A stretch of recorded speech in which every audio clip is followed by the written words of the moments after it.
영화 남산의 부장들은 1979년 10월 26일 박정희 전 대통령의 암살 사건이 주요 내용이다.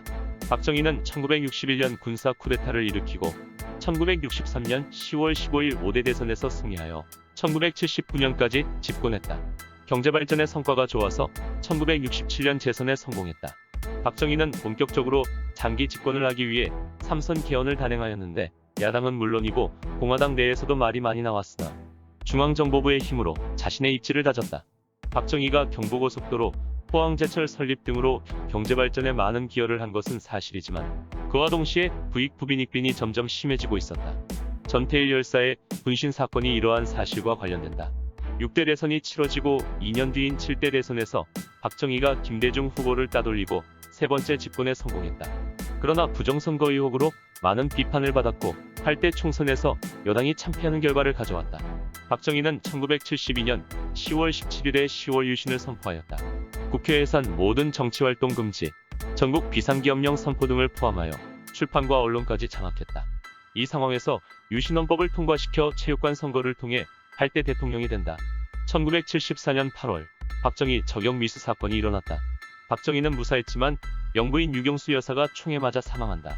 부정선거 의혹, 유신헌법, 체육관 선거 등으로 박정희 정권에 대한 국민의 시선은 싸늘해져 갔다. 그 결과 제9대 대통령 취임식으로부터 1년이 지난 뒤인 1979년 10월 16일부터 10월 20일까지 부산광역시, 마산시 등에서 민주항쟁이 일어났다. 이를 부마민주항쟁이라고 부른다. 최악의 한미관계, 오일 쇼크, 김영삼 총재 의원직 제명 등으로 국민들의 불만은 끊이질 않았다. 부마민주항쟁의 시작은 부산대학교였다. 시위의 규모가 점점 커졌고 이에 박정희 정권은 부산의 시위를 막기 위해 18일 계엄령을 선포했다. 이 과정에서 영화 1987의 장면처럼 실제로도 중앙정보부장인 김재규와 박정희 대통령 경호실장인 차지철 사이의 마찰이 극에 달했다. 당시 박정희는 자유당 때야 최인규나 곽영주가 발포명령을 하여 사형을 당했지만 내가 직접 발포명령을 하면 대통령인 나를 누가 사형하겠느냐라며 차지철은 부산 마산 시민 100만 200만 명쯤은 희생시켜도 괜찮지 않겠느냐라는 망언을 했다.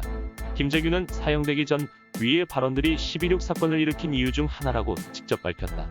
이렇게 부산에서 시작한 부마민주항쟁은 마산으로까지 이어졌고 계엄군의 진압은 날이 갈수록 폭력적이었다. 항쟁 이후 학생, 일반인이 군법회의에 회부되었고 실형을 선고받은 사람도 있었다. 10월 26일 박정희가 암살되는 사건이 발생하는데 이를 12.6 사건이라고 부른다.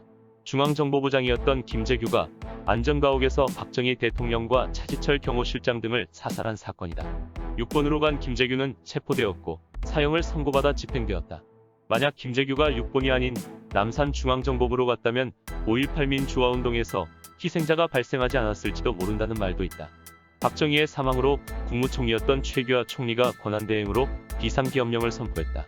그 후 대통령으로 선출되었으나 전두환, 노태우 등 친군부 세력의 압력으로 대통령직을 사퇴하였다. 다음으로 영화 1987은 전두환 전 대통령 때의 박종철 고문치사 사건으로 시작된다. 1979년 12월 12일 전두환이 육군 내 사조직으로 군사 쿠데타를 일으켜 정권을 잡았다.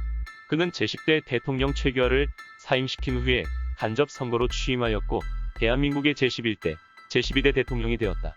전두환 정권이 민주항쟁 진압을 성공하면서 경찰 대공수사관들이 관련자들을 잡아들여 고문하는 일이 많았다. 1987년 1월 14일 그들이 박종철을 남영동 대공분실로 연행하여 물고문을 하다가 사망하는 일이 발생했다. 이를 은폐하려고 했으나 진실이 밝혀졌고 전두환이 담화 발표에서 개헌하지 않고 헌법을 계속 이어가겠다는 4.13 조치를 발표하였다. 1987년 6월 9일 경찰이 발사한 최루탄이 연세대생 이한열의 후두부에 직격했고 병원으로 호송되었으나 결국 사망하였다. 국민들은 분노했고 1987년 6월 10일 60민주항쟁이 발발했다. 경찰력으로 시위대를 막을 수 없었고 결국 전두환 정권은 항복했다. 전두환은 야권과 첫 회담을 거쳤으나 그의 거부로 회담이 결렬되었다. 이후 노태우 민주정의당 대통령 후보가 직선제 수용 선언인 6.29 선언을 발표하여 사태는 진정되었다. 6월 항쟁으로 대한민국에서 직선제를 포함한 9번째 개헌이 이루어졌다. 9차 개정 제6공화국 헌법은 높게 평가되고 현재까지도 이어지는 헌법체제이다. 전두환은 직선제, 단임제로 인해 개헌 후 퇴임하였다. 노태우와 함께 1995년 구속 기소되었으나 김영삼 정권 때 사면되었다. 마지막으로 변호인 시절의 노무현 전 대통령 영화인 변호인이다. 제16대 대통령인 노무현은 원래 판사였는데 경제적 이유로 사임했다. 이후 부산에서 변호사를 시작하여 1988년까지 이어갔다. 노무현은 불임 사건의 피해자에게서 고문의 흔적을 발견하고 피해자들의 변호에 열정적으로 매달렸다. 불임 사건은 체포당한 사람들이 이적 표현물이 담긴 이적 서적을 읽고 반국가 단체를 찬양하고 공모했다고 말하며 해당 책들을 읽은 사람들을 모두 잡아들인 후 고문으로 죄를 만든 사건이다. 결과적으로 일부 피고인들이 완전 무죄 판결을 받았다. 노무현은 1988년 제13대 국회의원 선거에 출마하여 당선되면서 2000년까지 국회의원직을 수행했다. 이러한 과정 중에 제14, 15, 16대 국회의원 선거, 부산시장 선거 등에 출마했지만 모두 낙선했다. 2002년 제16대 대선에 출마했고 계속된 시도 끝에 기적적으로 당선되었다. 그는 헌정사상 최초로 탄핵 소추를 당했지만 심판이 기각되어 직무에 복귀했다. 노무현의 한미 FTA 강행은 사망자가 나올 정도로 노동자와 농민들과의 마찰이 컸다. 2003년에는 전염병 사스가 유입되었는데 빠른 대응책으로 확진 환자는 한 명도 없었고 WHO로부터 사스 예방 모범국이라는 평가를 받았다. 노무현은 대통령 임기를 마치고 고향인 김해시 동화마을로 귀향했다. 그는 퇴임 후에도 사람들과 소통하며 지냈다. 몇 개월 뒤인 2009년 노무현 전 대통령이 뇌물수수 혐의로 검찰에 소환되었다. 검찰 출석 몇 주 뒤 그는 봉화산 부엉이 바위에서 투신했다. 병원으로 후송되었으나 결국 사망했다.